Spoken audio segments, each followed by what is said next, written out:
குகையில் குட்டிகள் நிரம்பியிருக்கும். இதுதான் செய்தியினுடைய தலைப்பு. ஒரு கோடு போட்டுரு. காடை ஃபஸ்ட்டு போடு, லோடு அப்புறம் கீழே போடு. ரைட், உட்காருங்க கீழே. சிங்கத்தின் குகையில் குட்டிகள் நிரம்பியிருக்கிறது. இது சிங்கத்தின் குகை. எத்தனை பேர் என்னோட ஆமாங்கிறீங்க? நீங்கள் போர்டை இப்போ பார்க்க வேண்டாம், செய்தியின் கடைசியில் அங்கே வந்து செய்தி முடிஞ்சிடும். சொல்லுங்கள் பார்க்கலாம், இது சிங்கத்தின் குகை என்று நான் சொல்லுகிறேன். சொல்லுங்கள் பார்க்கலாம், எல்லாரும் சொல்லுங்கள். இது வெறும் மெசேஜ் இல்லை, நம்முடைய போதகர் உள்ளத்தில் இருக்கின்ற மிகப்பெரிய ஒரு பாரம். ஆமேன்னு சொல்லுங்களேன். குட்டிகள், சொல்லுங்கள் பார்க்கலாம். குட்டிகள். இங்கே இருக்கிற ஒரு நிமிஷம் ஜூனியர்லாம் கடகன்னு வாங்கலாம். கடகன்னு எல்லாம் ஜூனியர்லாம் அப்படியே வாங்க, எல்லோரும் வாங்க. பாலின் பரிவுன்னு வாங்க, சண்டே ஸ்கூலும் வாங்க, கடன்னு வாங்க. சிங்கத்தின் குகைகள் இவைகள் எல்லாம் குட்டிகள். ஒரு கை தட்டுங்க பார்க்கலாம் அந்த குட்டிகளுக்காக. வாங்க சாம், வந்துடுங்க, எல்லோரும் வந்துடுங்க. டீனேஜ் வந்துடுங்க, யூத் வந்துடுங்க. இவனெலாம் என்ன செய்யுது? டீனேஜ் யூத் எல்லாம் வந்துடுங்க. சிங்கத்தின் குகையில் குட்டிகள் நிரம்பியிருக்கும். இது எல்லாம் குட்டி சிங்கங்கள். ஆமேன்னு சொல்லுங்களேன். இது ஒரு சிங்கம் ஈன்றெடுத்த இது எல்லாம் சிங்க குட்டிகள்.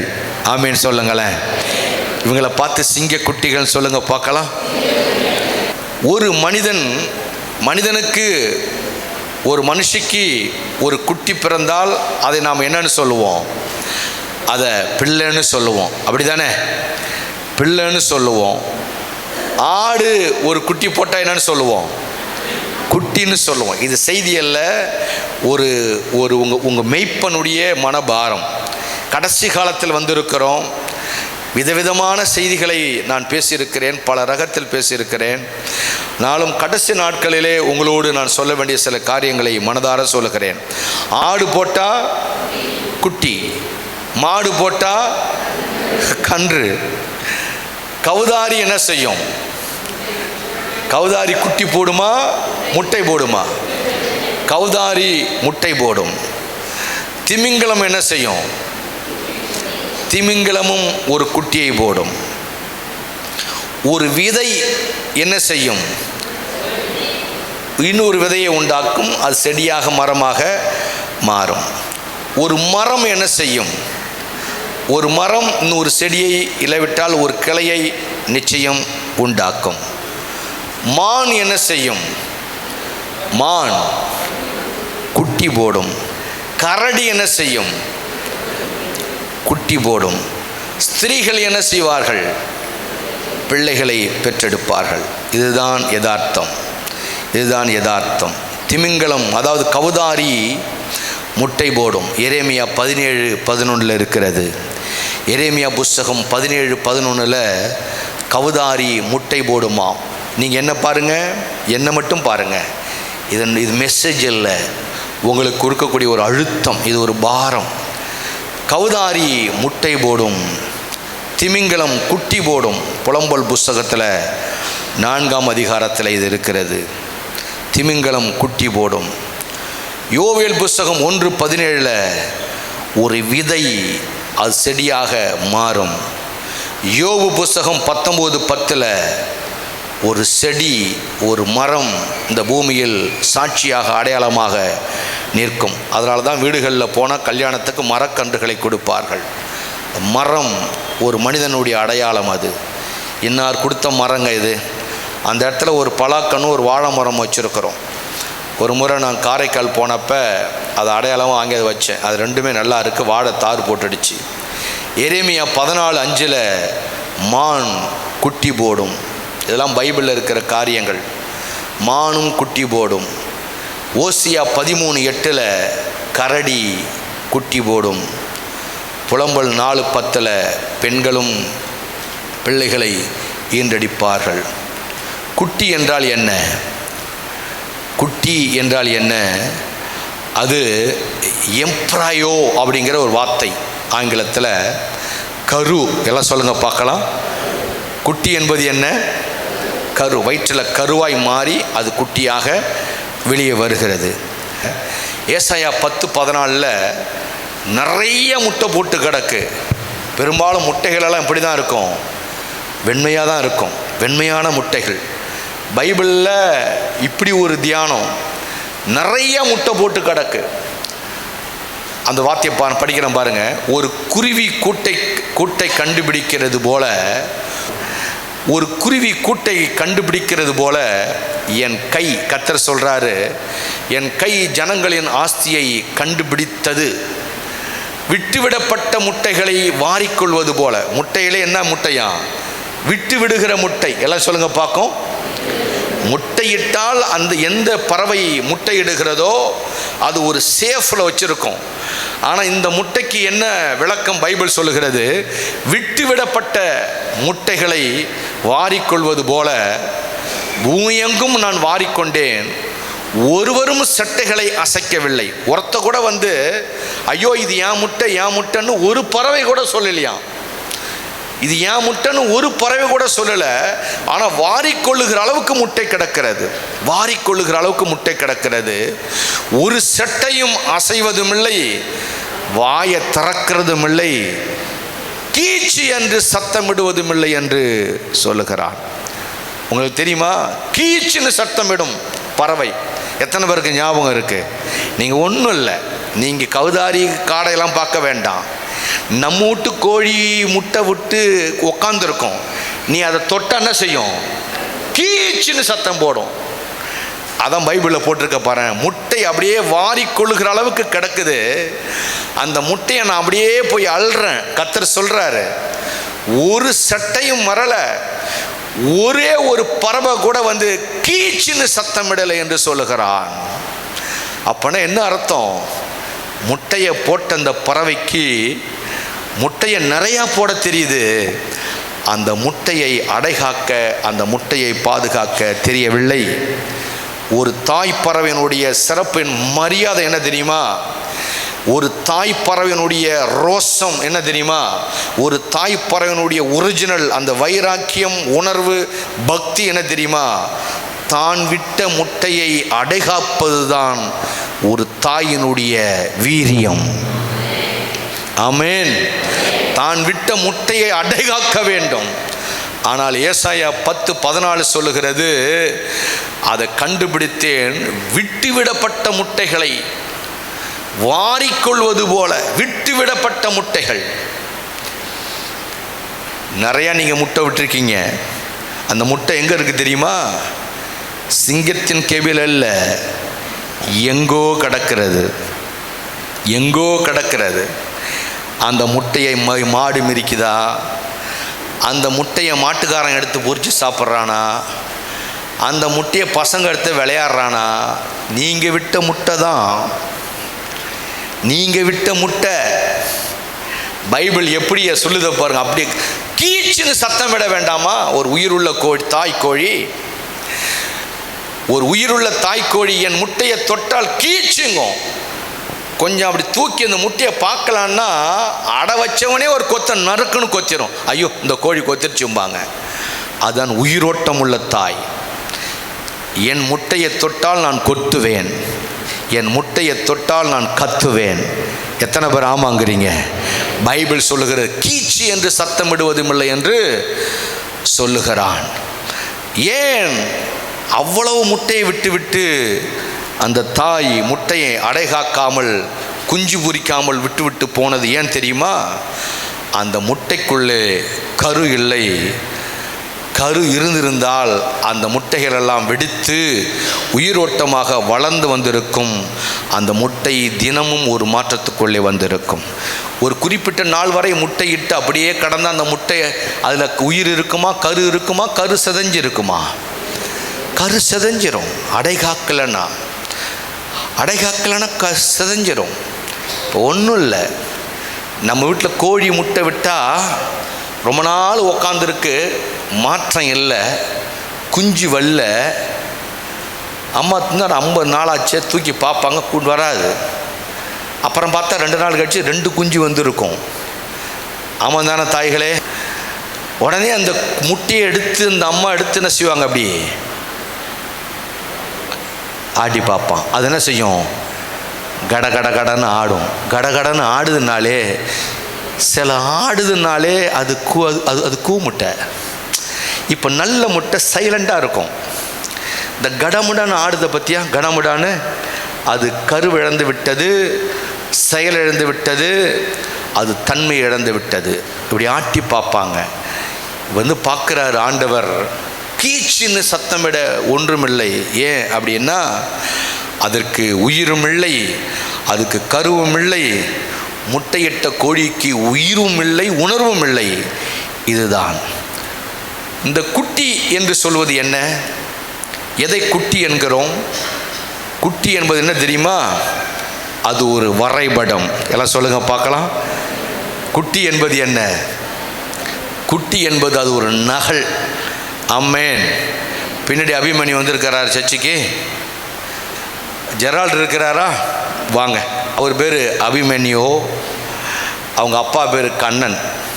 இவர் பேர் ஜெரால்டு, இவங்க அப்பா பேர் அகஸ்டின். குட்டி என்பது என்ன? ஃபாதர் பெர்க்மான்ஸ் மீட்டிங்கை நம்ம நடத்துகிற கிரவுண்டில் அப்பாயின்மெண்ட் வாங்கிட்டோம்.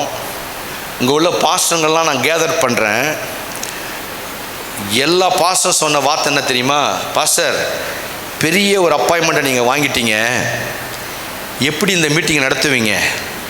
லட்சக்கணக்கான ரூபாயை செலவழிக்க நான் ரெடி ஆகிட்டேன், கோஆப்ரேட் பண்ணுங்க பாஸ்டர்னு கேட்டால் எல்லாருமே டிஸ்கரேஜ் பண்ணுறாங்க.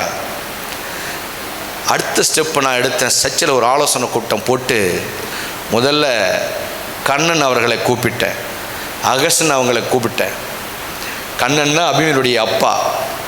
அப்போ நம்ம ஊரில் எம்எல்ஏ சக்தி இந்த மாதிரி இருக்குது, போலீஸ் பர்மிஷன் வேணும், நமக்கு அரசாங்க சப்போர்ட் வேணும், என்ன செய்யலாம் அப்படின்னு கேட்கும்பொழுது கண்ணன் தான் ஃபஸ்ட்டு சொன்னார், பாஸ்டர் ஐயான்னு தான் கூப்பிடு, என்ன பாஸ்டர்னு கூப்பிடு. இவங்க அப்பா பாஸ்டர்னு கூப்பிடுவார், அவங்க அப்பா ஐயான்னு. ஐயா, அதை பற்றி நீங்கள் கவலைப்படாதீங்க.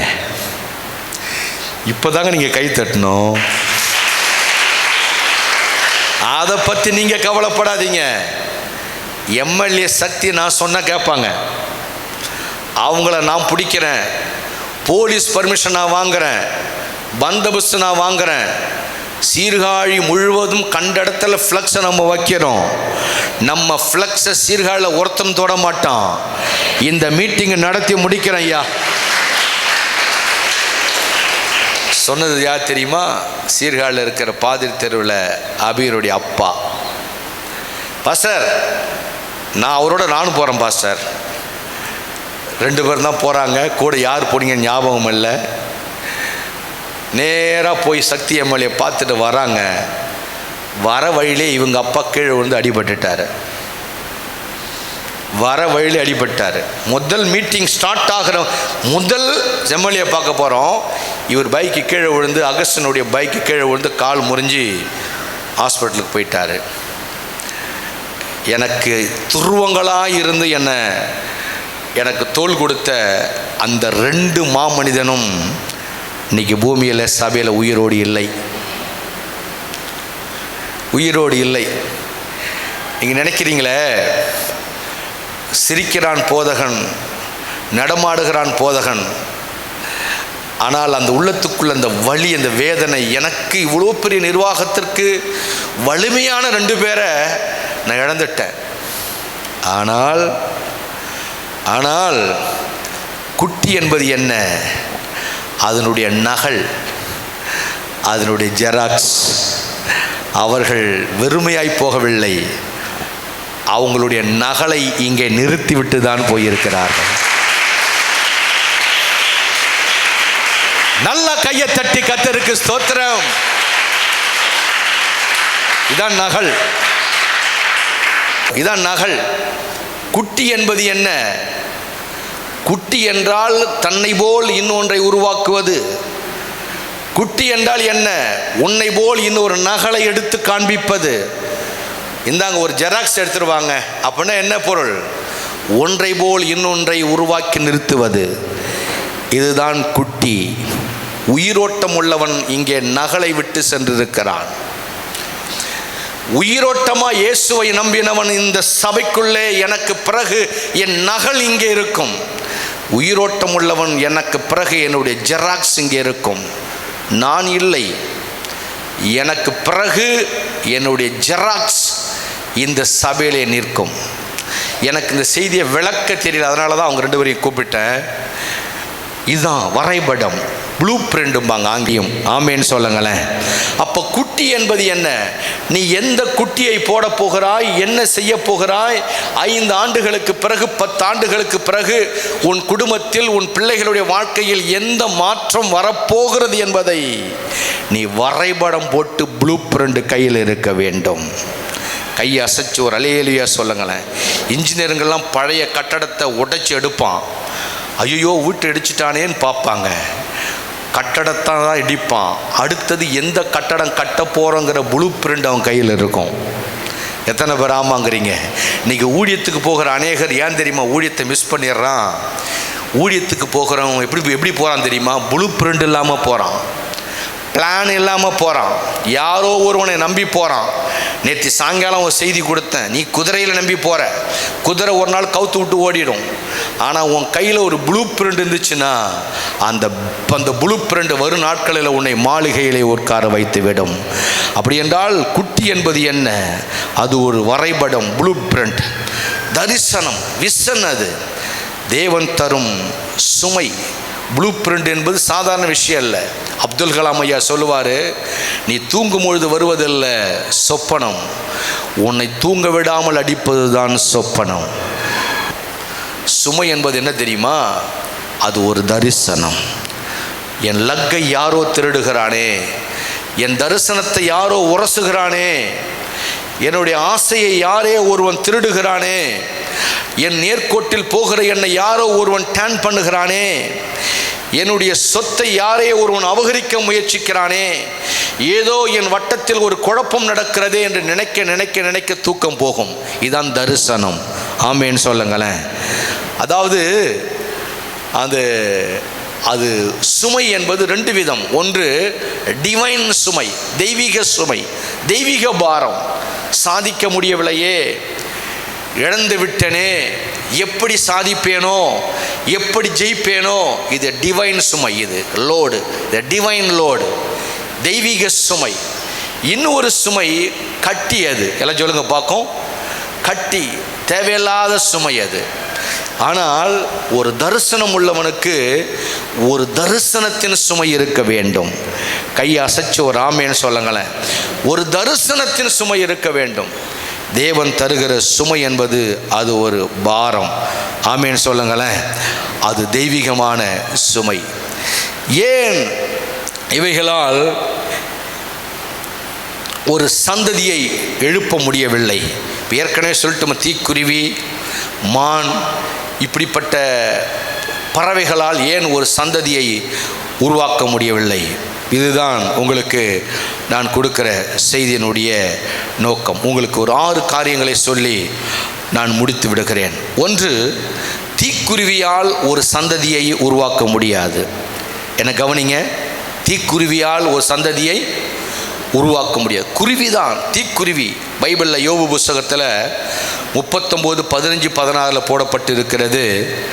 தீக்குருவியால் ஒரு சந்ததியை உருவாக்க முடியாது. இங்கே உங்களில் அநேக சந்ததி இங்கே இருக்கிறாங்க. நான் ஊழியத்தை ஆரம்பிக்கும் பொழுது கீழமாத்தூரில் தான் அம்மா அவங்க 2 பிள்ளைகளை அழைச்சி கொண்டே வருவாங்க, சின்ன பிள்ளைங்க. நான் கீழமாத்தூரில் வீட்டுக்கூட்டம் நடத்த வாரம் வாரம் சாயங்காலம் சைக்கிளில் போவேன். அப்போ சைக்கிள் தான் எனக்கு வண்டி. அந்த பிள்ளைகளை கொண்டு ஜெபம் பண்ணிக்குவாங்க. அன்றைக்கி 2 பிள்ளைகளும் கர்த்தருக்காக நிற்கிறார்கள். நான் பல கிராமங்களுக்கு போயிருக்கிறேன். அநேக தாய்கள் தன் பிள்ளைகளை விடாதபடி பிடித்து சபையோடு வைத்து நிற்கிறார்கள். அநேகர் இங்கே உண்டு. தீக்குருவியால் ஒரு சந்ததியை எழுப்ப முடியாது. ஏன்? யோபு 39:15-16 படிங்க. அது தன் காலால் மிதிக்கப்பட்டு உடைந்து போகும் என்பதையும், காட்டு மிருகங்கள் அவைகளை மிதித்துவிடு என்பதையும் நினைக்கிறதில்லை. தீக்குருவி முட்டையிடும். நீங்கள் 14 சேர்த்து படிக்கலாம்.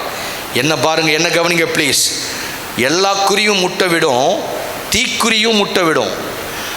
அந்த குருவிக்கு என்ன தெரியாதுன்னா, முட்டையை மணலில் விடும், விட்டுட்டு என்ன செய்யும் தெரியுமா, ஓடிடும். அது ஆடோ மாடோ கழுதையோ எருமாடோ மனுஷனோ மிதிக்காமல் இருந்தால் அந்த சூட்டிலேயே அது குஞ்சு பொறிச்சு வந்துடும். ஆனால் சில வேளை ஆடு மாடு மிதிச்சிச்சுன்னா அந்த முட்டை வீணாக போயிடும். ஆனால் அந்த குருவிக்கு என்ன தெரியாது தெரியுமா? காலால் மிதிபடும், சேர்ந்து படிங்க, காலால் மிதிபடும் உடைந்து போகும் என்பதையும், காட்டு மிருகங்கள் அவைகளை மிதித்துவிடு என்பதையும். மண்டையில் அதுக்கு மசால் இல்லை. நினைவு என்பது என்ன அர்த்தம்? மூளை வேலை செய்யறதுக்கு நினைப்பதில்லை. அது ஒரு குருவி. ஏன் அப்படின்னு கேட்டால், முட்டை விடுகிற அளவுக்கு அந்த முட்டையை பாதுகாக்கக்கூடிய நல்ல இதயம் அதற்கு இல்லை. முட்டையிடுகிற அளவிற்கு அந்த முட்டையை அடைகாக்க வேண்டுமேங்கிற கவலை அதற்கு இல்லை. முட்டையிடுகிற அளவிற்கு 3ஆம் வசனத்தில் அந்த 15ஆம் வசனம் போட்டிருக்குது, கவலை அதற்கு இல்லை. 15ஆம் வசனம் பாருங்களேன், அதுக்கு நினைவில்லை, கவலை இல்லை. ஆமீன் சொல்லுங்க. அப்போ தீக்குருவினுடைய ஆக்டிவிட்டிஸ் என்ன? தீக்குருவி ஆக்டிவிட்டிஸ் என்ன? ஒரு முட்டை போட உனக்கு தெரியுது, அந்த முட்டையை பாதுகாக்கிற இருதயம் உனக்கு இல்லை. முட்டை போட உனக்கு தெரிகிறது, அந்த முட்டையை குறித்து கவலை உனக்கு இல்லை. முட்டை போட உனக்கு தெரிகிறது, அந்த முட்டையை குறித்து கவனம் உனக்கு இல்லை. கவலை கவனம் உனக்கு இல்லை. அந்த முட்டை மேலே உன் இருதயம் இல்லை. அப்படியே போட்டு விட்டு ஓட வேண்டியது. பார்த்துருக்கீங்க, அந்த காலத்தில் பிள்ளைய வச்சுருப்பாங்க, பாலை கொடுத்து யானையில் போட்டிருப்பாங்க. பக்கத்து வீட்டில் பாட்டியை பார்த்து, அம்மா பிள்ளைய பார்த்துக்க, இந்த ரேஷன் கடைக்கு போயிட்டு வரேன்னு ஒரே ஓட்டம் அந்த அம்மா ஓடுவாங்க. திரும்பி வர்றதுக்குள்ளே பார்த்தா அந்த அந்த அந்த அந்த புல்லை கத்தி இப்படி தொங்கிட்டு கிடக்கும். தரப்புறான் கிராமத்தில் சில புல்லை கீழே விழுந்துடும், சில புல்லை போய் அடுப்பில் கையை விட்டுரும். நீங்கள் பார்த்துருக்கீங்களா? சில புல்லை விளக்க தள்ளி விட்டுரும், எரிஞ்சிட்டு கிடக்கும். பழைய அம்மாமார்களுக்கு ஞாபகம் இருக்கா? சில பிள்ளைங்க மண்ணெண்ணை எடுத்து குடிச்சிடும். எத்தனை பேருக்கு இந்த விஷயம் புரியுது? புல்லை உனக்கு இருக்கு, ஆனால் அந்த புல்லை மேலே உன் இருதயம் இல்லை. முட்டை உனக்கு இருக்கு, அது மேலே உனக்கு அன்பு இல்லை, அது மேலே உனக்கு கவலை இல்லை. எத்தனை பேருக்கு இது விஷயம் புரிகிறது? இந்த ஒரு செட்டஞ்சை காட்டிட்டோம். மீறி உன் பிள்ளைகள் எங்கே? அந்த பிள்ளைகள் மேல் உனக்கு கவனம் இருக்கிறதா? அந்த பிள்ளை என்பது உன் நகல், உன் நகல், உன் ஜெராக்ஸ். அதான் 2 பேரை காட்டணும். கண்ணன் உயிரோடு இல்லை, கண்ணனுடைய நகல் இங்கே இருக்கிறது. எங்கள் சகோதரன் அகஸ்டின் உயிரோடு இல்லை, அவருடைய ப்ளூ பிரிண்ட் இங்கே இருக்கிறது. உங்களை பார்த்து பரிசுத்த ஆவியானவர் 8வது மாதம் கேட்கிறார், உங்களுடைய நகல் எங்கே? உங்களுடைய ப்ளூ பிரிண்ட் எங்கே? கவனம் இருக்கிறதா? கவனம் இருக்கிறதா? இந்த உலகம் மாயையான உலகம், வஞ்சிக்கிற உலகம். நீங்கள் முட்டையிட்டீர்கள், குஞ்சு பொரிச்சீர்கள். தீக்குருவிகளை போல அந்த குஞ்சுகள் மேல் அன்பில்லாதபடி, கவனம் இல்லாதபடி, அதன் மீது இருதயத்தை செலுத்தாதபடி, எப்படியோ பிள்ளை பள்ளிக்கு போகிறான், எப்படியோ பிள்ளை வருகிறாள், எப்படியோ போகிறோம், வருகிறோம், வாழ்கிறோம், சோறு கொடுக்கிறோம், ட்ரெஸ் கொடுக்கிறோம். நகல் எங்கே? நகல் எங்கே? இப்போ அந்த டாப்பிக்கை படிங்க. சிங்கத்தின் குகையில் தான் குட்டிகள் நிரம்பி இருக்கும், வேற எங்கேயும். ஏன் தெரியுமா சிங்கத்தின் கெபியில் குட்டி நிரம்பி இருக்கும்? சிங்கத்தின் பவர் என்ன தெரியுமா? சிங்கம் ஒரு குட்டி போட்டால், ஒரு முட்டையிட்டால், அந்த குகைக்குள்ள ஒருவனும் வர முடியாது. அதனுடைய வீரியம் என்ன தெரியுமா? அந்த குட்டியை மோந்து பார்க்க ஒருவனும் கிட்டே வர முடியாது. அந்த சிங்கம் வெறியோடு நிற்கும். உள்ளே வராதே, என் குட்டிகள் உள்ளே இருக்கிறது, உள்ளே வராதே, அடித்து உன்னை பீறி விடுவேன். அந்த வெறி, அந்த தாக்கம் இருக்கும். இன்னைக்கு உங்களோடு கர்த்தர் பேசுகிறார். சிங்கங்களே, நீங்கள் தீக்குருவிகளா?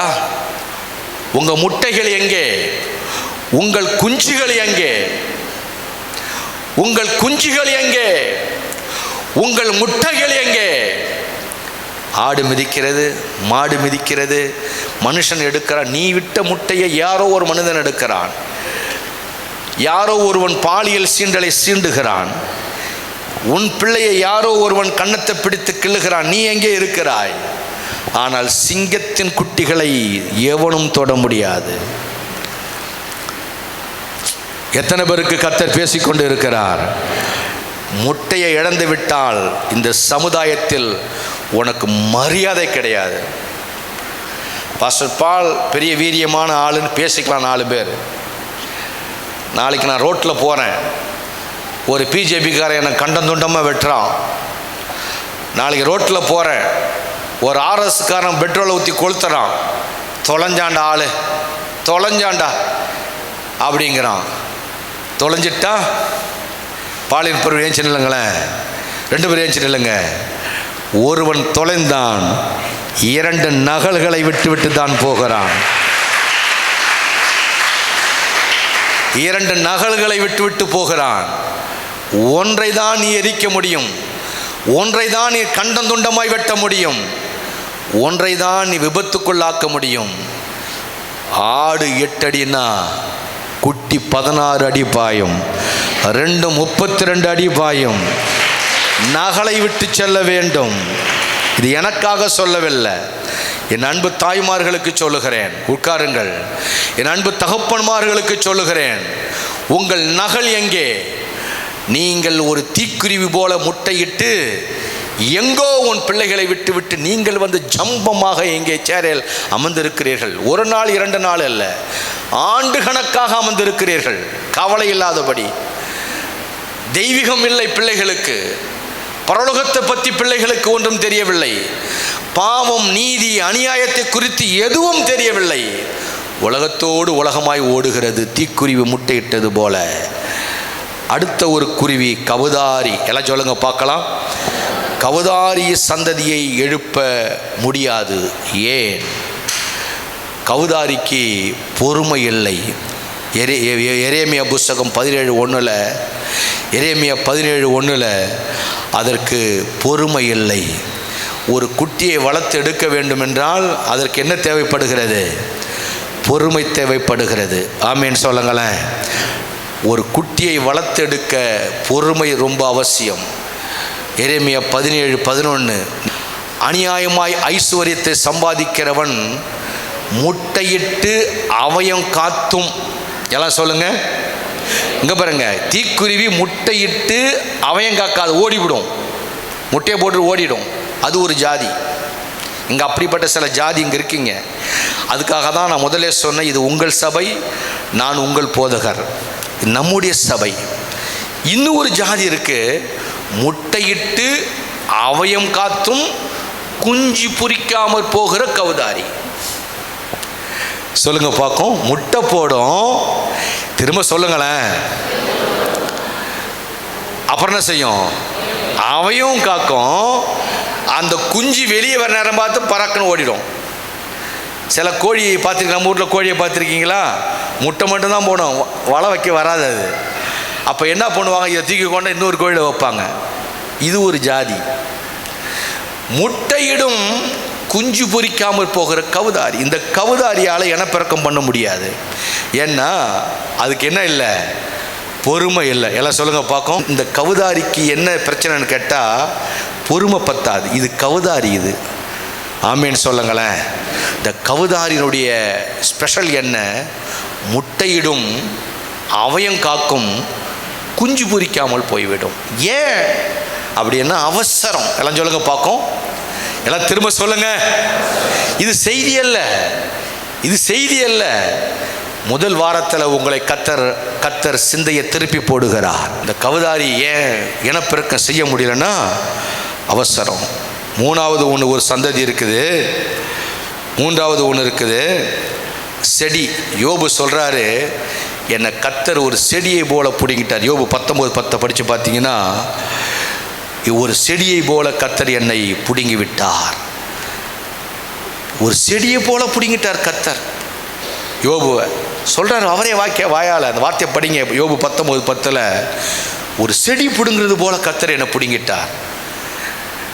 பைபிளை பாருங்க. அவர் என்னை 4 புறத்திலும் நசுக்கினார், நாசமாக்கினார். சொல்லுங்க பார்க்கும்.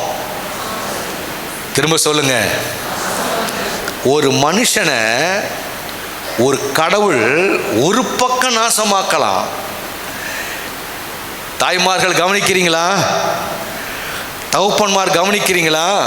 ஒரு கடவுள் ஒரு மனுஷனை 4 பக்கமும் நாசமாக்குகிறார். ஆக்குறது சத்துரு அல்ல, மனிதன் அல்ல, கர்த்தரே நாசமாக்குகிறார். 4 பக்கமும் நாசமாக்கினார். நான் அற்று போகிறேன், என் நம்பிக்கையை ஒரு செடியை போல பிடுங்கி போட்டார். ஒரு செடி பிடுங்கிறது போல மனசுலேருந்து என்ன பிடுங்கிட்டாரு? விசுவாசத்தை பிடுங்கிட்டாரு.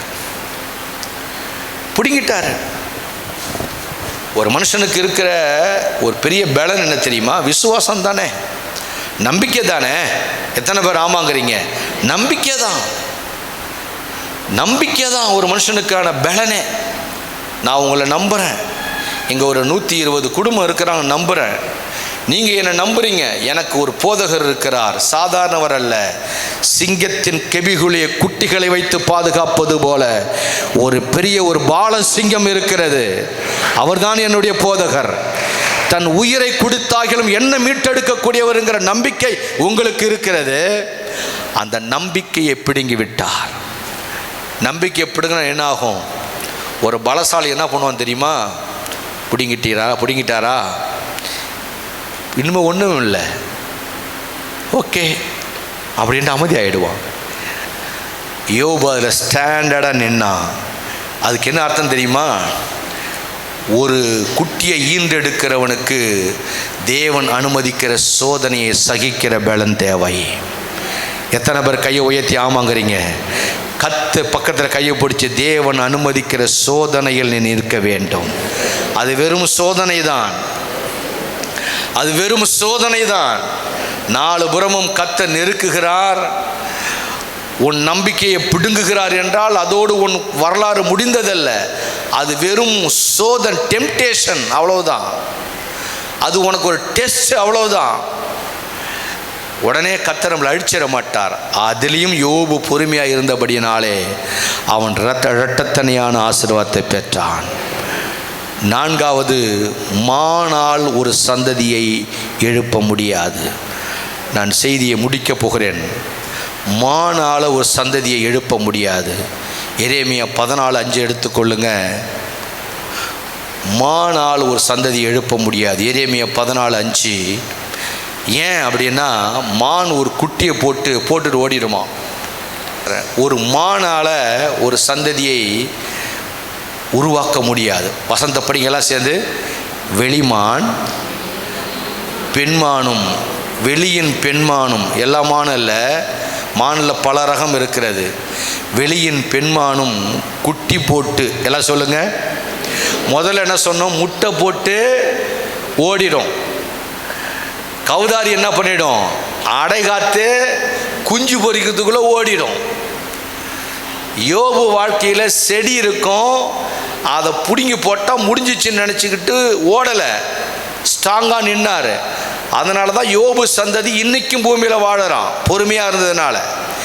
வெளிமான், வெளியின் பெண்மான் குட்டி போட்டு புல் இல்லாததினாலே அதை விட்டு ஏன் ஓடு தெரியுமா? மானு புல் இல்லை. எல்லாம் சொல்லுங்க பார்க்கும். இப்போ இந்த மான் பார்க்குது, குட்டியை பார்க்குது, எதுக்கு விட்டுட்டு ஓடிடுமா? ஏன்டா விட்டுட்டு ஓடுதுன்னா, புல் இல்லை. எல்லாம் சொல்லுங்க பார்க்கும். அது எப்படி? நான் மேயவே புல் இல்லை, இல்லை உனக்கு நான் எங்கேருந்து புல்லை போட போகிறேன்னு நினச்சிக்கிட்டு அது போட்டுட்டு ஓடி. பைபிளில் போட்டிருக்கு, விட்டு ஓடி போகும். எல்லாம் சொல்லுங்க பார்க்கும். நம்ம நியூஸில் பார்க்குறோம்ல, பிள்ளைய விட்டுட்டு ஓடி போயிட்டா. அப்போ நியூஸில் பார்க்குறோமா? அவங்க கூட ஓடி போயிட்டா. பிள்ளையை விட்டு அந்த அவன் மேனேஜரோட ஓடிட்டா. பிள்ளையை விட்டு இந்த கடைக்காரனோட ஓடிட்டா. பிள்ளையை விட்டுட்டு இந்த அதிகாரியோட ஓடிட்டா. புள்ளையை விட்டுட்டு இந்த கேஸ் போகிறவனோட ஓடிட்டா. புள்ளையை விட்டுட்டு இந்த இவன் பாம்பாட்டியோட ஓடிட்டான்னு பார்க்குறோம்ல நம்ம நியூஸில். ஏன் விட்டுட்டு ஓடுறா தெரியுமா? ஏன் விட்டுட்டு ஓடுறான்னா, இழுத்துட்டு ஓடுறவன் என்ன தான் போஷிப்பான், ஒன்னிமா போஷிப்பான் அப்படின்னு விட்டுட்டு ஓடிடுவா. ஏன் விட்டுட்டு போகிறான்னா, இருக்கிற இடத்துல எனக்கு என்ன கிடைக்கல? புல் கிடைக்கல. இந்த மானை பாருங்கெல்லாம் சேர்ந்து வசனம் சேர்ந்து படிங்க. வெளியின் பெண்மானும் குட்டி போட்டு, குட்டியெல்லாம் அவர் போட்டார். வயிற்றில் சுமக்கிறது எவ்வளோ பெரிய பாடு. குட்டி போட்டு இப்போ அந்த குட்டிக்கு மேய்ச்சலை கொடுக்கணும். என்ன கவனிங்க, குட்டிக்கு என்ன கொடுக்கணும்? மேய்ச்சலை போட்டால் தானே அந்த சந்ததி வளரும். அப்போ இந்த மான் யோசிக்குது. என்ன யோசிக்குதுன்னா, எனக்கே புல் கிடைக்கல, இதில் ஒன்றை எப்படி நான் வளர்ப்பேன் அப்படின்னு விட்டுட்டு ஓடிடும். ஆமேன்னு சொல்லுங்களேன். இப்போ வீட்டில் புள்ளியை விட்டு உடையாறாங்க பார்த்தீங்களா? சபைக்கு புல்ல வீட்டில் கிடக்கும், இவர் வந்துங்க மேய்வார் நல்லா வசனத்தை. ஏன் தெரியுமா?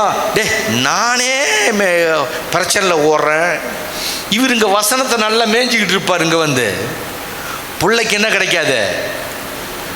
வசனத்தை என்ன கிடைக்காது? புல்லு கிடைக்காது. போட்டுட்டு உடையாறுகிற ஒரு ஜாதி மான் ஜாதி. ஏன் அப்படி வருது அப்படின்னு கேட்டால், மான் அது சாப்பிட்றதுல கொஞ்சம் அது கொடுக்கலாம்ல, அதுக்கு தியாகம் இல்லை, அதற்கு தன்னுடைய பங்கை பங்கிட மனமில்லை, தான் போட்ட குட்டியின் மீது அதுக்கு அன்பு இல்லை. எத்தனை பேர் ஆமான்னு சொல்கிறீங்க? அன்பு இருக்கிறவன் விட்டுட்டு ஓட மாட்டான். அந்த குட்டி மேலே அன்பு இல்லை. ஆமாம் தானே? எத்தனை பேர் ஆமான்னு சொல்கிறீங்க? குட்டி மேலே அன்பு இல்லை. அன்பு இருந்தால் விட்டுட்டு ஓட மாட்டாங்க. குட்டி மேலே அன்பு இல்லை. நான் சாப்பிட்றதுல உனக்கு பாதி கொடுக்குறேன், நான் சாப்பிட்ற 2 புல்லை ஒரு புல்லை உனக்கு கொடுக்குறேன், நான் குடிக்கிற தண்ணியில் உனக்கு கொஞ்சம் கொடுக்குறேன், நீ என்னுடைய சந்ததி, நான் உன்னை ஈன்றெடுத்திருக்கிறேன், எப்படி ஆகிலும் என் ரத்தத்தை கொடுத்தாகிலும் என்னை போல உன்னை நான் உருவாக்கி விட வேண்டும். இதான் சந்ததியை உருவாக்குவது. நான் பார்த்த கிராமத்தில் நிறைய தாய்மார்கள் பிள்ளைகளை வீட்டில் விட்டு சினிமாவுக்கு போவாங்க, நான் பார்த்துருக்கிறேன். பிள்ளைகளை வீட்டில் விட்டு பல இடங்களுக்கு போவாங்க, நான் பார்த்துருக்கிறேன். பிள்ளைகளை வீட்டில் விட்டுட்டு அவங்க மட்டும் சர்ச்சுக்கு போவாங்க, நான் பார்த்துருக்கிறேன். பல காரியங்கள் நடக்கும். அந்த பிள்ளை வளரும், ஆனால் உன்னை போல் வளராது. ஆமாவா இல்லையா? வளரும், அது உன் சந்ததியை போல வளராது. உன்னுடைய நகல் என்று நீ சொல்ல முடியாது. இது என்னுடைய நகல், என்னுடைய மகன். ஏன் தெரியுமா? அவனை போல ஒரு நகலை அவனால் உருவாக்க முடியவில்லை. குட்டி போட்டான், அந்த குட்டியை விட்டு விட்டு அது ஓடி போகும். ஆகவே அதால் ஒரு சந்ததியை உருவாக்க முடியும். ஏன் உருவாக்க முடியவில்லை? அதற்கு தியாகம் இல்லை, அதற்கு பங்கிட மனமில்லை, அதற்கு அன்பில்லை. ஆமேன்னு சொல்லுங்களேன். சில விதைகள் செத்து மக்கி போய்விடும். விதைகள், எவ்வளவு பிரசங்கத்தை நாம் பண்ணுறோம், எவ்வளோ பிரசங்கம் பண்ணுறோம், எவ்வளவு விதைகள் விழுந்திருக்கிறது. அந்த விதைகள் என்னாச்சு? பைபிள் வசனத்தை பாருங்கள். யோவேல் 1:17. வேகமாக படிங்க. யோவேல் 1:17 கையில் எடுத்துக்கொள்ளுங்கள் வேகமாக. விதை மங்கி போனது. எல்லாம் சொல்லுங்க பார்க்கும். எல்லாம் திரும்ப ஒரு முறை சொல்லுங்க. விதை மங்கி போனது. எல்லாம் சொல்லுங்களேன். ஐயா பிள்ளைங்க எல்லாம் சொல்லுங்க. விதை. இது உங்களுக்கு தெரியுமா? இது உங்களுக்கு தெரியுமா? வசந்த படிங்க. விதையானது மண் கட்டிகளின் கீழ் மங்கி போயிற்று. விதை சரியாக தான் நாங்கள் போட்டோம். எங்களை மாதிரிலாம் யாரும் விதை போட முடியாது. விதை போடணும் முடிவு பண்ணிட்ட பிளேடால் கிழிச்சு ரத்தத்தை வர வச்சு விதையை போட்டுருவோம். எஸ், அதாவது அன்பு என்பது சாதாரண விஷயம் இல்லை. அன்புன்னா மேலோட்டம் ஹலோ ஐ லவ் யூ என்பது இல்லை. ரியல் அன்பு என்ன தெரியுமா? நான் நேசிக்கிற ஒருவரை பிடித்து கிழித்து உள்ளே ஒரு வசனத்தை வைத்து தச்சிருவோம். இன்னைக்கு உனக்கு வழியாக இருக்கும். 25 ஆண்டுகளுக்கு பிறகு உனக்கு விதையை போட்ட ஊழியக்காரன் செத்து பிணமாக கிடப்பான். நீ கண்ணீரோடு சாட்சி சொல்லுவாய், என் ஊழியக்காரன் அன்னைக்கு போட்ட விதை இன்னைக்கு பெரிய மரமாக நான் வளர்ந்துருக்கிறேன். வசனம் மங்கிடுச்சுன்னா உனக்கு சொரண சூடு ஒன்றுமே இருக்காது. உங்களுக்கு தெரியுமா? வசனம் மங்கிடுச்சுன்னா உணர்வு உயிர் இருக்காது. முன்னாடியே சொன்னேன், நான் உங்கள் பிள்ளையாக பேசுகிறேன். இது பிரசங்கம் அல்ல, நான் உங்கள் பிள்ளையாக பேசுகிறேன். உங்கள் வீட்டு உணவை அந்த சாப்பிட்டு அந்த உணர்வில் பேசுகிறேன். சந்ததி முக்கியம், குட்டிகள் முக்கியம். அந்த சேர்ந்து எல்லாம் படிக்கலாம். விதையானது சொல்லுங்க பார்ப்போம். விதையானது என்ன பாருக்கு. சில பேர் கோயிலுக்கே வராதால் அவனை பற்றி கவலை இல்லை. அவன்லாம் மாப்பிள்ளை பெஞ்சு லிஸ்ட்டில் வச்சுக்கிங்க. ஸ்கூலில் மாப்பிள்ளை பெஞ்சு லாஸ்ட்டில் போட்டுருவாங்க. விதையானது மண்கட்டிகளின் கீழ். நம்மளால் விதை விதைப்பான்ல, பெரிய பெரிய கட்டியாக கிடக்கும். கீழே மண் கட்டி கீழே மாட்டிக்கும், மேலே கட்டி மூடிக்கும். கீழே ஈரம் இருக்கும், மேலே ஈரம் இருக்காது. விதை நல்ல விதை தான், மாட்டின இடம் எக்கச்சக்கமான இடத்துல மாட்டிக்கிச்சு. எப்படி பைபிளில் கர்த்தர் எழுதியிருக்காரு பாருங்களேன். மண் கட்டிகளின் கீழ் மங்கி போயிற்று, பயிர் தீந்து போகிறதுனாலே பண்டசாலைகள் பாழாகி களஞ்சியங்கள் இடிந்து போயின. பாழாய் போயிடுச்சு, பாழா போயிடுச்சு. ஏன் தெரியுமா உன் குடும்பம் மட்டும் பாழா போனது? ஏன் தெரியுமா உன் குடும்பம் மட்டும் பாழா போனது? விதையை சரியாக தான் விதைச்சோம், விதை போய் மண் கட்டிகளின் கீழே மாட்டிக்கிச்சு. அதுக்கு ஒரு மழை பெய்யணும், அந்த மண்கட்டி கரையணும், கரைஞ்சி அந்த விதையோடு சேரணும். அப்போ தானே அந்த விதை முளைக்கும்.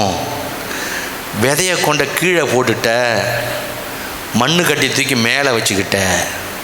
இந்த பாரம்பரியங்கிற மண்ணு கட்டிய, இந்த காதல் லவ்ங்கிற மண்ணு கட்டிய, இந்த அப்பா அம்மா அத்தை மாமா சொந்தம் பந்தங்கிற மண்ணு கட்டி தூக்கி மேலே வச்சுக்கிட்ட, விதையை கொண்ட கீழே வச்சுக்கிட்ட. அப்புறம் எப்படி முளைக்கும்?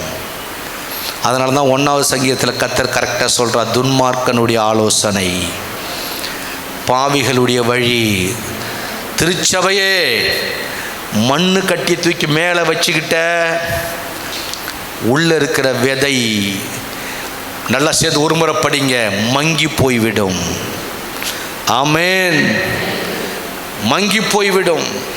மண்ணு கட்டிகள், இந்த உலகம் மண்ணு கட்டிகள், அது அப்படியே மூடிடும். ஒன்று ஒரிஜினல் விதை எங்கேயாவது உள்ளே மாட்டிக்கும்.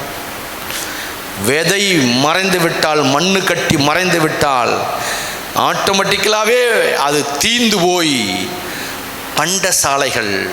அது முளைச்சாதானே விளைச்சல், விளைச்சல் விளைச்சாதானே அறுவடை, அறுவடை வந்தாதானே களஞ்சியங்கள் நிரம்பும். ஆனால் களஞ்சியம் இடிந்து விழுந்தது. காரணம், விதை மண்ணு கட்டிக்கு கீழே மாட்டிக்கொண்டது. இதை எக்ஸ்பிளைன் பண்ணாலே டைம் ஓவர் ஆகிடும். கர்த்தர் பேசுகிறார், விதையை மண்ணு கட்டிக்கு கீழே போட்டு விடாதே. வசனத்தை கையில் எடு, வேதத்தை பார், ஜெபத்தை பார், கர்த்தரை பார். அப்பொழுதுதான் உனக்குள்ளே அந்த அந்த அந்த அந்த மாற்றத்தை கர்த்தர் கொடுப்பார். செய்தியை முடிக்கப் போகிறேன். கடைசியாக கரடி குட்டி. ஓசியா புஸ்தகம் 13:8. கரடி குட்டி, பறிகொடுத்த கரடி குட்டி. ஓசியா புஸ்தகம் 13:8 நான் செய்தியை முடிக்கிறேன். இது எனக்கு மிகுந்த பாரம். கர்த்தர் இது எப்படி நான் ப்ரெசன்டேஷன் பண்ணுவேன்னு தெரியலையே. என்ன நான் பார்க்குறேன், யூத்து பிள்ளைங்க இவ்வளோதான் நிற்கிறாங்க, மீதி உள்ள பிள்ளைங்கள்லாம் அவங்க வீட்டில் இருக்கிறாங்க. குட்டிகள் எங்கே? குட்டிகள் எங்கே? விளைச்சல் எங்கே? கரடி சேர்ந்து படிங்க, குட்டியெல்லாம் சேர்ந்து படிங்க. குட்டிகளை பறிகொடுத்த கரடியை போல நான் அவர்களை எதிர்த்து, அவர்கள் ஈரகொலையை கிழித்து, அவர்களை அங்கே சிங்கம் பட்சிக்கிறது போல பட்சித்து போடுவேன். காட்டு மிருகங்கள் அவர்களை பீறி போடும். குட்டிகளை பறிகொடுத்த சிங்கம். முதல்ல முட்டையிட்ட தீக்குருவி முட்டை தான் விடும். கவுதாரி முட்டையிடும், அடை காக்கும், பொறுமை இல்லாமல் ஓடி போய்விடும். மான் குட்டி போடும், புல் கொடுக்க மனமில்லாமல் குட்டியை போட்டுவிட்டு ஓடி போகும்.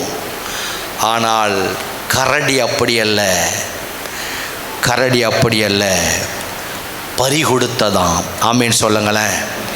ஐயா என்ன கவனிங்கள், போட்டுட்டு ஓடுறது கூட ஒரு பைந்தாங்குழித்தனம் தான், அது ஒரு கோழத்தனம் தான். போட்டுட்டு ஓடுறது கூட ஒரு அன்பில்லாத தன்மை தான், அன்பில்லாத தன்மை தான், அன்பில்லாத தன்மை. கும்பகோணத்தில் தீப்பிடித்து எரிந்தது. போன மாதம் ஒரு விஷயத்தை கவனித்தோம். அந்த தீப்பிடித்து எரிந்து வெளியே தப்பித்த ஒரு பெண் கலெக்டராக மாறினான்னு செய்தியை படித்தோம். எத்தனை பேர் இதெல்லாம் படிக்கிறீங்க? மெசேஜரை நல்லா படிக்கணும். நாட்டு நடப்பு உங்களுக்கு தெரிஞ்சாதான் நீங்கள் யாருன்னு உங்களுக்கு தெரியும். ஏதோ எப்படி ஹஹா ஓஹோன்னு வாழ்ந்துன்னு வச்சுக்க, உன் சாவில் கூட ஒரு அடையாளம் இல்லாமல் போயிடும். வாழ்க்கை ரொம்ப முக்கியம். ஒரு அண்ணனும் தங்கச்சியும் தீப்பிடிச்சு எரிஞ்சு வெளியே ஒடியாந்துட்டாங்க. தங்கச்சியினுடைய டிஃபன் கேரியர் உள்ளே மாட்டிக்கிச்சு. தம்பி சொல்கிறான், ஐயோ அக்கா சீக்கிரம் ஓடுக்கா, அந்த டிஃபன் கேரியர் எடுத்துகிட்டு வந்திருக்கான்னு திருப்பி ஓடுறாங்க. ஓடி அந்த டிஃபன் கேரியர் எடுத்துகிட்டு வர்றதுக்குள்ளே ஒரு மேல் கூரை இடிஞ்சு மேலே விழுந்து 2 பேரும் செத்து போயிட்டாங்க. அந்த ஆசிரியர் அழுகிறார், ஐயோ என் கண்ணுக்கு எதிரே 2 பிள்ளைகளையும் நான் பறிகொடுத்து விட்டேனே. பறிகொடுப்பது என்பது வேற, பறிகொடுக்கிறது எப்படி தெரியுமா? கையிலிருந்து பறிகொடுப்பது. ஒரு கணவன் மனைவி ஒரு பிள்ளை பைக்கில் போகிறாங்க. நம்ம வேட்டையம்பாடி மாதிரி ஒரு குறுக்கு பாதை, இப்போ தான் ரோடு, அப்போல்லாம் சேரு. முன்னாடி பிள்ளை உட்காந்துருக்கிறான். ஐயா பைக் ஓட்டுற பின்னாடி மணி உட்காடுறாங்க. அப்படியே சேத்துல அந்த பைக்கு வழுக்கிக்கிட்டு இப்படி போகுது. இந்த அம்மா தொப்புன்னு கீழே இறங்கி அந்த பைக் எப்படியே பிடிச்சி இழுக்கிறா, இப்படியே இழுக்கிறா. உடனே புருஷன் சொல்கிறாரு, நீ இழுக்காத பைக்கை எவ்வளோ இழுக்க முடியாது, நான் பைக்கை அப்படி பிடிச்சிருக்கு, எட்டி பிள்ளைய பிடி அப்படிங்கிறார் புருஷன்.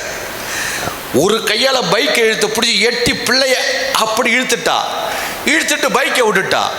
இந்த பைக்கு நேராக ஓடி கீழே சரக்குன்னு சொருவி கணவனுடைய தலை சேத்திலே சொருவி விட்டது. ஐயோ ஒடியாங்கன்னு வந்து எல்லாரும் தூக்கி எடுப்பதற்குள்ளாக சேரெல்லாம் மூக்கள் ஏறி அந்த இடத்துல செத்து போயிட்டான். எப்படி எழுதால் தெரியுமா? ஐயோ என் கணவனை என் கண்ணுக்கு முன்பாக நான் பறிகொடுத்து விட்டேனே. மரணம் என்பது வேறு, பறிகொடுப்பது என்பது வேறு. பறிகொடுப்பது என்றால் என்ன தெரியுமா? அது அது அது மோசமான ஒரு நிலை. அது போராடி மீட்டெடுக்க முடியவில்லை, என்னால் மீட்டெடுக்க முடியவில்லை. தேவன் என்னை நம்பி கொடுத்த என்னுடைய கணவனை நான் பறிகொடுத்து விட்டேனே. தேவன் என்னை நம்பி கொடுத்த என் விசுவாசிகளை நான் பறிகொடுத்து விட்டேனே. தேவன் நம்பி என் கையில் கொடுத்த என்னுடைய மனைவியை நான் பறிகொடுத்து விட்டேனே. தேவன் என்னை நம்பி கொடுத்த என்னுடைய அபிஷேகத்தை நான் பறிகொடுத்து விட்டேனே. தேவன் நம்பி கொடுத்த என்னுடைய அன்புக்குரியவர்களை, என் பிள்ளைகளை நான் பறிகொடுத்து விட்டேனே. தந்தையை பறிகொடுத்து விட்டனே, தாயை பறிகொடுத்து விட்டனே என்று சொல்லி அழுகிற சத்தத்தை நீங்கள் கேட்டது உண்டா? ஒரு கரடிக்கு 5 குட்டி இருக்குன்னு வச்சுக்கிங்களேன். 5 குட்டியும் அழகாக அந்த கரடி பாதுகாக்குது. முட்டை இடுது, குஞ்சு பொரிக்குது, சில கருமம் முட்டை போட்டுட்டு ஓடுது. அதுக்கு பேர் என்ன பேர்? தீக்குருவி. ஒரு கருமம் அவன் வைக்காமல் ஓடுது, அதுக்கு பேர் கவுதாரி. இந்த மான் குட்டியை போட்டுட்டு தீனி கொடுக்க முடியாமல் ஓடுது. நம்ம சபை அப்படி அல்ல, கரடியை போல வட்டமிட்டு பார்க்கிறது. 5 குட்டிகள் இருக்கிறது என்று வைத்துக் கொள்ளுங்கள். அப்படியே பதுங்கி வருகிறான் சத்துரு. அவன் அந்நியன் அல்ல, அவன் தூரத்து மனிதன் அல்ல, என்னோடு உலாவினவன், என்னோடு பேசினவன். ஒரு குட்டியை இழுக்கிறான். உடனே தாய்க்கரடி ஓடி அவனை அடித்து அந்த குட்டியை மீட்டெடுக்கிறது. அதை அடித்து இழுத்து வருவதற்குள்ளாக இந்த குட்டியை இழுக்கிறான். உடனே அதை விட்டு இந்த குட்டிக்காக போராடுகிறது. அதை கொண்டு வருவதற்குள்ளாக இன்னொரு குட்டியை இழுக்கிறான். உடனே இந்த அடி இங்க அடிக்க வேண்டி இருக்கிறது. இப்படி மாறி மாறி மாறி மாறி அடிக்க அந்த தாய் கரடியினுடைய முகங்கள் எல்லாம் புரண்டப்பட்டு இருக்கிறது. அந்த சிங்கம் அடிக்கிறது, சிறுத்தை அடிக்கிறது, சிவிங்கி அடிக்கிறது. அந்த என்னென்ன மிருகங்கள் அந்த குட்டியை சாப்பிட வேண்டும் என்று அடிக்கிறதோ அத்தனைக்கும் ஒரே ஒரு தாய்க்கரடி திரும்ப திரும்ப அடிக்கிறது. அது உடல் எப்படி இருக்கும்? நான் உங்கள் பாணியில் சொல்லுகிறேன். நம்ம வீட்டில் கோழி இருக்கும், அதுக்கு முட்டை போடும், அது அடை காக்கும். அது குஞ்சு பொரிக்கும். அந்த குஞ்சியை நம்ம தாய்மார்கள் எடுத்து விடுவார்கள், கொஞ்சம் வீட்டுக்குள்ளேயே விடுவார்கள், கொஞ்சம் அரிசி நொய்யை போடுவார்கள். ஒரு 10 நாளுக்கு பிறகு வெளியே தானா குஞ்சு அழைத்து கொண்டு போகும். ஒரு கழுகு பார்த்து கொண்டே இருக்கும். வேகமாக வந்து டக்கு என்று சொல்லி அந்த குஞ்சை தூக்கும். தூக்கினவுடனே அந்த தாய்க்கு அந்த அந்த அந்த அந்த கோழி உடனே அதோடு ஈக்குவலாக பறந்து ஓடி அப்படியே கத்திக்கொண்டு ஓடி அதை கொத்தும். அதை அடித்து அதை காப்பாற்றுவதற்குள்ளாக ஒரு காகம் வந்து ஒரு குஞ்சியை டக்குன்னு தூக்கும். உடனே திரும்பி வந்து அந்த காகத்தை அது கொத்தும். உடனே அடுத்த 5 நிமிஷத்தில் ஒரு குமிழ் வரும், இன்னொரு குஞ்சை இப்படி தூக்கும். உடனே அந்த கோழி திருப்பி கேட்டு அந்த அந்த அந்த அந்த குமிழை அடிக்க ஆரம்பிக்கும்.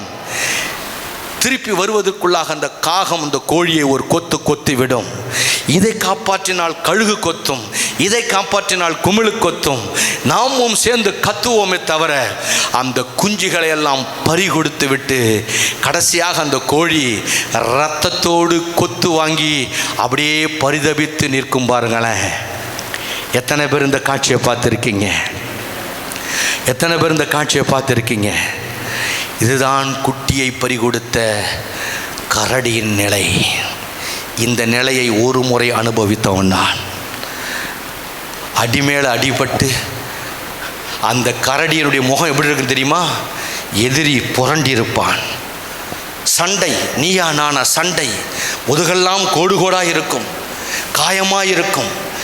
எனக்குரியவனை இழந்து விடக்கூடாது என்பதற்காக போராட்டம்.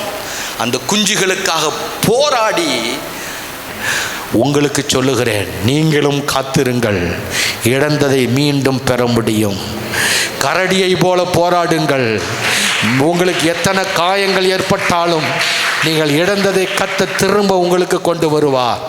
ஆனால் உங்களிடத்தில் நேர்மை இருக்க வேண்டும். உங்களிடத்தில் பாவம் இருந்தால் கர்த்தர் பக்கம் திரும்புங்கள். ஆனால் எந்த சூழ்நிலையிலும் உங்கள் கையில் கொடுக்கப்பட்ட குட்டியை நீங்கள் இழந்து விடக்கூடாது. எத்தனை பேர் ஆமாங்கிறீங்க? அதன் பிறகுதான் ஒரு தீர்மானம் எடுத்தேன். இந்த சபைக்குள் இருக்கிற எல்லா குட்டிகளும் சிங்கத்தின் கெபியில் இருக்கிற குட்டிகள். எனக்கு தெரியும், என்னோடு மோதின சத்துரு அத்தனை பேரும் வெட்கப்பட்டு போனான். என்னோடு மோதின அத்தனை சத்துரும் இங்கே வந்து சரண்டர் அடைந்தான். எனக்கு விரோதமாய் பேசின, எழுதின, செயல்பட்ட அத்தனை பேரையும் நான் ஆதாயமாக்கி கொண்டேன். ஆகவே தான் இந்த செய்திக்கு தலைப்பை வைத்தேன். இந்த செய்தியின் தலைப்பு, சிங்கத்தின் குகையில் குடியிருக்கிற குட்டிகள் நிரம்பி இருக்கும். இந்த வட்டாரத்தில் ஒரு பெயர் வர வேண்டும். சீர்காழி இயேசு வாழ்க ஐபிஎஸ் சபைக்குள்ளே ஒருவன் அங்கத்தினராய் மாறிவிட்டால் சிங்க கெபியில் இருப்பது போல பாதுகாப்பை அந்த சபை கொடுக்க முடியும் என்கின்ற அந்த நிறைவை நான் கொடுத்திருக்கிறேன். திருச்சபையே, நான் எப்படி இந்த குட்டிகளை அடைகாத்து வைத்திருக்கிறேனோ, உங்கள் குட்டிகளை கொண்டு வந்து சபையிலே சேருங்கள். சபைதான் பாதுகாப்பு, சபைதான் ஆசீர்வாதம். கர்த்தருக்குள் மகிழ்ந்திருங்கள். அவர் நமக்கு அரணாக இருப்பார். ஒரு சந்ததி அவரை சேவிக்கும். அது தலைமுறை தலைமுறை தலைமுறையாக கர்த்தருடைய சந்ததி. என்னுடைய தீர்மானம் எல்லாம் ஒருவரையும் இழந்து விட மாட்டேன். அதுதான் என்னுடைய ஸ்ட்ராட்டஜி, அதுதான் என்னுடைய கொள்கை, அதுதான் என்னுடைய லட்சியம். ஏன்?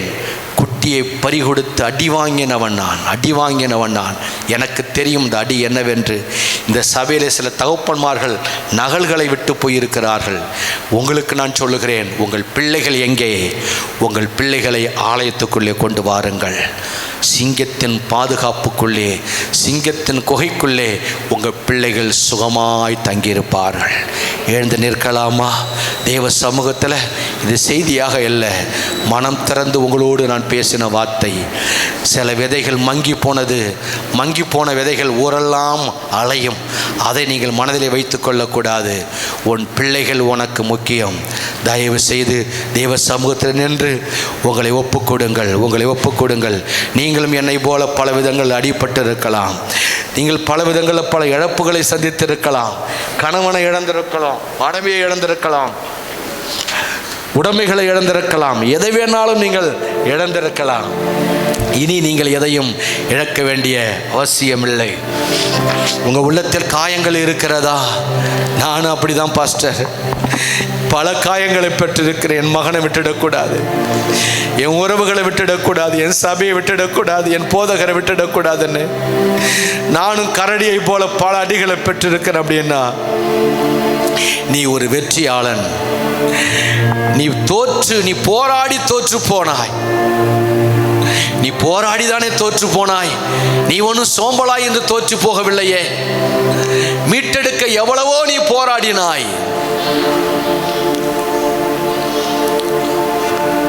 நீரே போதும்,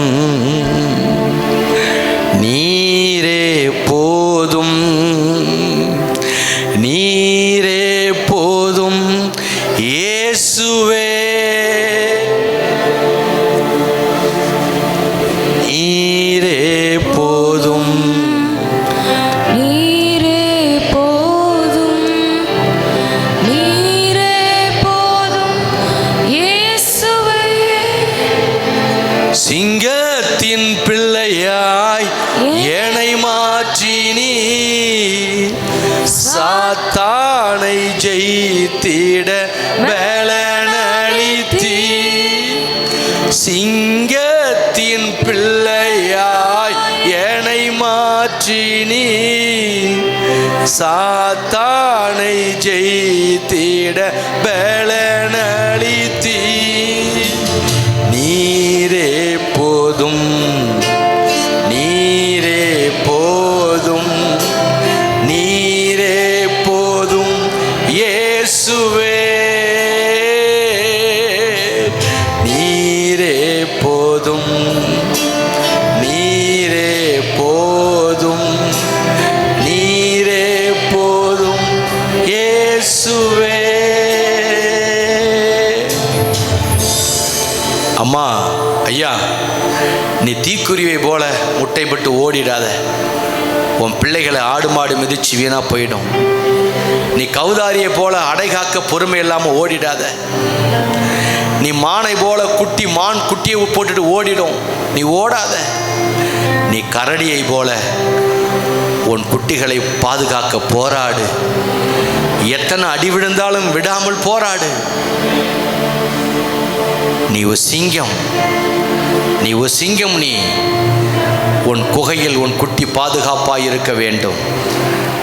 இன்னைக்கு ஒரு தீர்மானம் எடுங்க. சில விதைகள் கட்டிக்கும் கீழே விழுந்து மங்கி கிடக்கும்.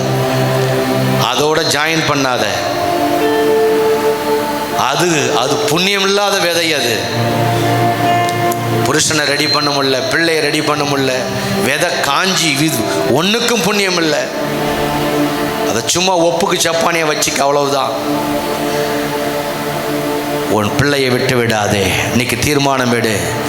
இனி உன் ஆலயத்துக்கு உன் பிள்ளையோடு வா. உன் பிள்ளைய சண்டே ஸ்கூலுக்கு கொண்டுட்டு வா. உன் பிள்ளைய யூத்துக்கு கொண்டுட்டு வா. உன் நகல் அது, உன் ஜெராக்ஸ் அது, உன் சந்ததி அது. உன் காலங்களுக்கு பிறகு உன் கர்த்தரை பின்பற்ற ஒரு சந்ததியை உண்டாக்கி விட்டு போ. உன் போதகராகிய என்னை பார்.